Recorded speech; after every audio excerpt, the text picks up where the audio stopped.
There's one beautiful video actually in which Guruji says just all you have to do is 3, 2, 1, drop it. Hmm? See? Just like that. That's it.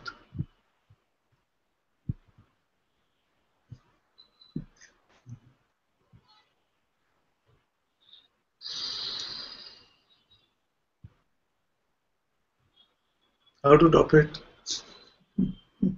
Just by dropping it.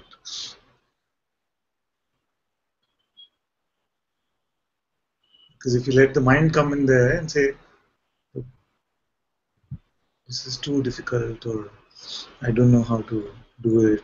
Yesterday was like that. We had this in Satsang also, and then I had a call with someone after Satsang also, and this sense was there that how do I not believe? The same thing is how do I drop it?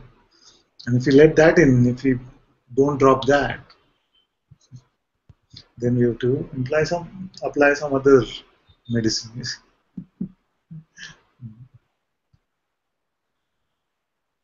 So if it is like this, then all I can say is just don't resist anything at all. Allow everything through.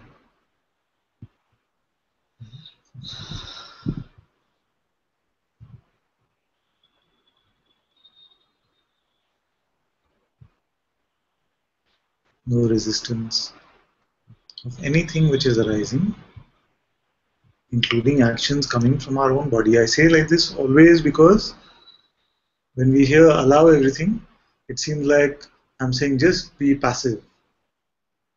Allow everything, let the world do anything it wants to you, something like that. The mind builds this kind of story. You see that I'm proposing some sort of passivity. But what I'm proposing is much deeper than that. I'm saying that there is no doer here anyway. So the allowing means the allowing of everything, the entire appearance. There is no separation between this body and the rest of the appearance unless we start labeling it.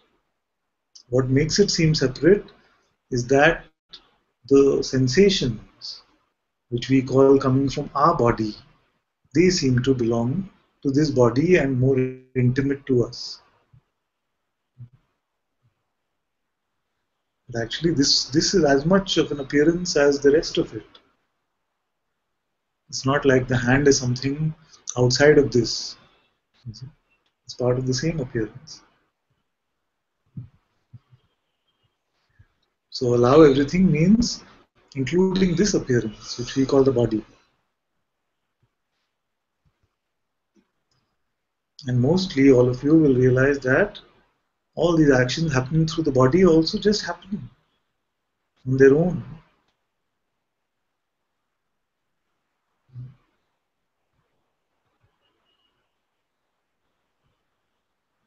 You can check this now actually. I say, okay, do something. I say, I can do, I move my hand. I can do, I move my hand. You see? But the hand moved and the mind came to take credit for that movement. How did the thought move the hand?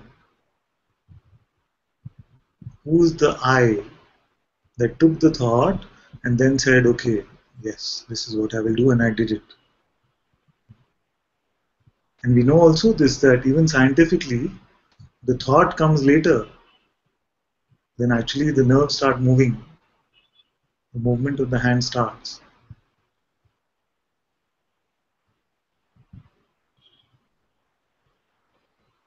But even if you presume that there is a decision maker, can we find that one?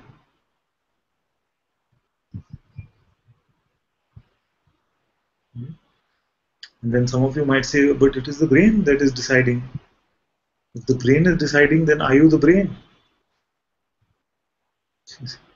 How do you tell the brain to decide? You cannot find the doer in any which way.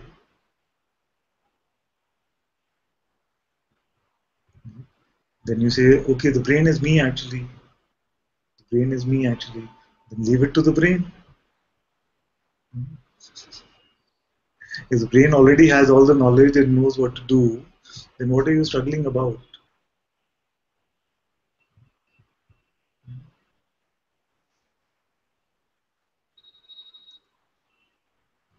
So this sense of doership, this sense of what to do, also creeps into the very primal instructions, like just stay open, don't believe your next thought. And it comes and says, how do I do that? But it's not a doing it.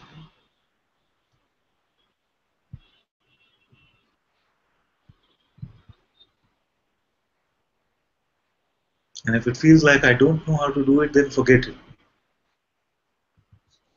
Don't bother yourself up with it. I know many of you struggle with this sense that I'm not able to follow the pointing, what he's saying. Don't have to forget it. Your being in satsang is enough. And even that, even if you're not in satsang, actually, ultimately, you will see what you are. But my job is to say your being in satsang is enough.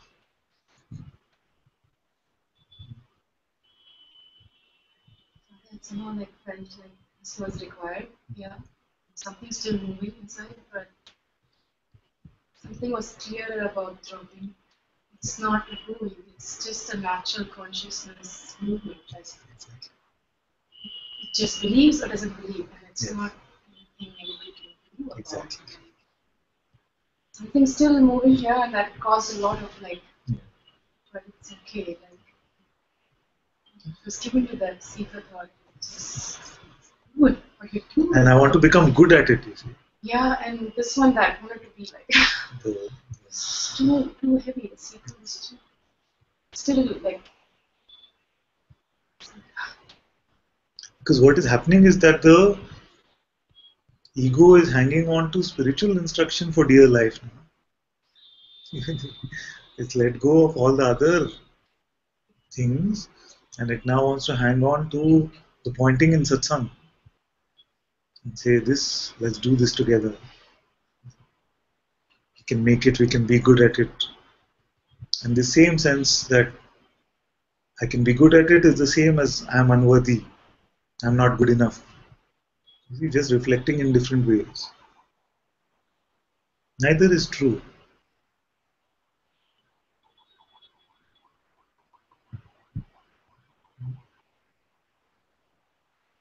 You already are that. You already are free.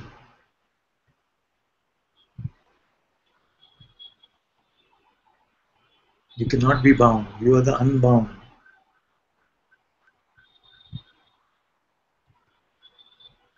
And all that is happening is the dropping of that which is false.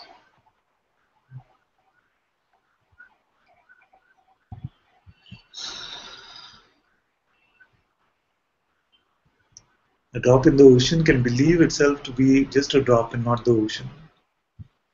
But can it actually not be the ocean? Is there a separate drop in the first place?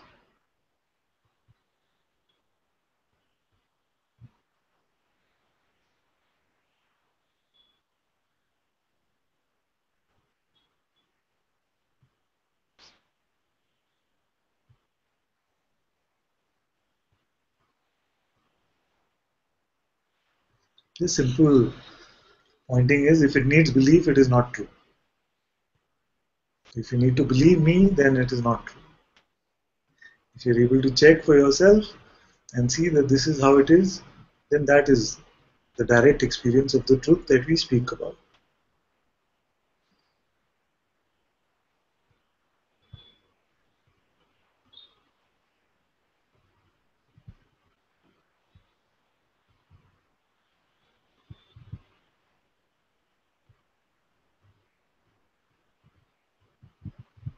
Whatever movement might be happening in consciousness, who is witnessing that?